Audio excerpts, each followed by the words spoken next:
There are many ways to pass traditions to younger generations. For Zarco Guerrero, a Valley artist, the mask is one of them.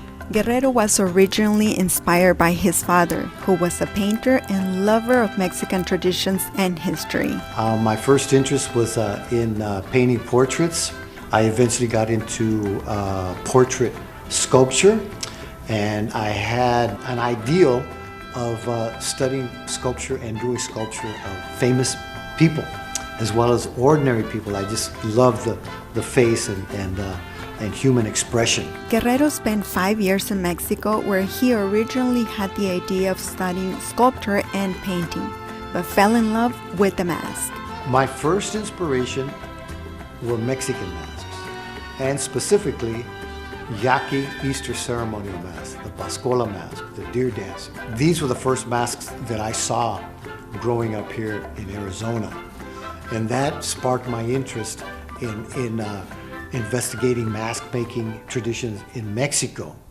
And then, the more you learn, you want to learn. I became fascinated with Japanese masks, and before I knew it, I was going to Japan to study the making of the Japanese mask that is considered the most sophisticated of all theater masks in the world and the most difficult mask to carve. With the knowledge he had gained while studying masks around the world, he decided to bring the fusion of cultures to the Valley. I took it upon myself to be that person, to make masks, and to bring that power of the mask, the power to transform, to my community back here in Arizona. One of the most popular celebrations is El Día de los Muertos. Guerrero and his wife, Carmen, have been putting together the event for decades. Where we use what's called the calaca mask, the painted, smiling skeleton face in Mexico. So that's where I first applied my masks here in the Valley, was first to Dia de los Muertos, and then working with local theater companies, mostly community theater groups, and creating masks for theater. Zarco and Carmen decided to take it a step farther. They created a nonprofit with the purpose of teaching younger generations and promoting the Mexican culture. Resource out there, a human resource of all of these kids that want to dance ballet folklorico, that want to dance Aztec dance, that want to play mariachi. Not only do they want to perform, learn these things, but they want a stage, they want a venue, they want to perform.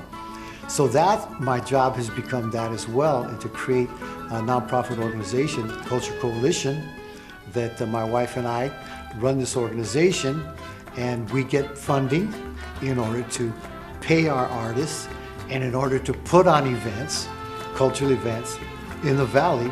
Even though Guerrero feels proud of his culture, he said he wants diversity and cultural unity.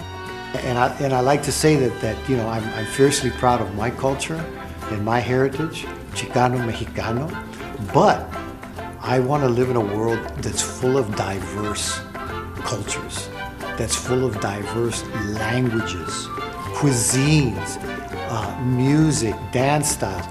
These things enrich our lives, and I think bring us together as community, and that's what we want to do. For 12news.com, Yolanda Garcia.